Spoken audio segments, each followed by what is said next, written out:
అంటే ఈరోజు మనం గుర్తుపెట్టుకోవాల్సింది దేశంలో ఏ రాష్ట్రంలో జరగనటువంటి అతిపెద్ద సంక్షేమ కార్యక్రమం పేదలకు ఇచ్చే పింఛన్లని చెప్పి కూడా నేను మీకు తెలియజేస్తున్నాను. 33,000 కోట్ల రూపాయలు ఇస్తున్నాం. మొదటి తారీఖుని ఇస్తున్నాం. అవసరాన్ని బట్టి, వాళ్ళ ఆర్థిక పరిస్థితులను బట్టి, వాళ్ళకుండే సమస్యలను బట్టి మానవతా దృక్పథంతో ఈ యొక్క పెన్షన్లు ఇస్తున్నామని చెప్పి కూడా నేను మీకు తెలియజేసుకుంటున్నాను. రెండవ కార్యక్రమం అధ్యక్ష, పేదల కోసం ఇప్పటికే 198 చోట్ల అన్నా క్యాంటీన్లు ప్రారంభించాం. ఇంకా నేను ముందే చెప్పాను, పాతవన్నీ ప్రారంభిస్తాం. ఏ నియోజకవర్గంలో అయితే అన్నా క్యాంటీన్ లేదు అక్కడ కొత్తగా ఒక్కొక్క నియోజకవర్గానికి కనీసం ఒక అన్నా క్యాంటీన్ పెట్టే బాధ్యత ఈ ప్రభుత్వం తీసుకుంటామని చెప్పి కూడా నేను మీకు తెలియజేస్తున్నా. పేదవాళ్ళకి, ఆకలేసేవాడికి కనీసం కడుపు నిండా తిండి పెట్టడం మన బాధ్యత అధ్యక్ష. అందుకే మీరు చూస్తే అన్నా క్యాంటీన్లో బ్రేక్ఫాస్ట్ కానీ, లంచ్ కానీ, డిన్నర్ కానీ 5 రూపాయలకే ఇచ్చే ఏకైక ప్రభుత్వం ఎన్డీఏ ప్రభుత్వం ఆంధ్రప్రదేశ్ అని చెప్పి నేను మీకు తెలియజేస్తున్నా.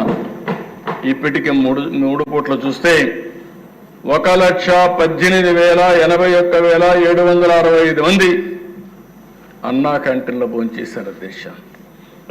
అది విన్నప్పుడు ఒక ఆనందం, ఒక తృప్తి. నేను ఒకటే అప్పీల్ చేశాను అధ్యక్ష. ఈరోజు తిరుమల తిరుపతి దేవస్థానంలో ఎన్టీ రామారావు గారు ఆ రోజు క్యాంటీన్ ప్రారంభించారు, అన్నదానం ప్రారంభించారు. ఈరోజు డబ్బులు కూడా కార్పస్ బాగా డెవలప్ అయింది. వడ్డీతో కనీసం వడ్డీ ఖర్చు పెట్టినా 1,00,000 మంది పెట్టే పరిస్థితికి వచ్చారు. ఇంకా కార్పస్ కూడా పెరుగుతా ఉంది. ఒక స్ఫూర్తి, ఒక ఆలోచన ఏ విధంగా పనిచేస్తున్నదానికి తిరుమలలో అన్నదానమే ఒక ఉదాహరణ అని చెప్పి కూడా నేను మీకు తెలియజేసుకుంటున్నాను. అందుకని అధ్యక్ష, ఇక్కడ కూడా అందరికీ అప్పీల్ చేస్తున్న దాతలందరికీ, మీ దగ్గరలో ఉండే అన్నా క్యాంటీన్కి ఒక రోజున మీరు పుట్టినరోజు కానీ, మీ ఇంట్లో మంచి కార్యక్రమం చేసే సమయంలో కానీ, మీ కుటుంబ సభ్యుల్ని గుర్తుంచుకునే కార్యక్రమం చేసే సందర్భంలో కానీ ఒక 10 మందికి భోజనం పెట్టాలంటే అన్నా క్యాంటీన్ ఉపయోగించుకోండి. అన్ని దానాల కంటే అన్నదానం పవిత్రమైనది.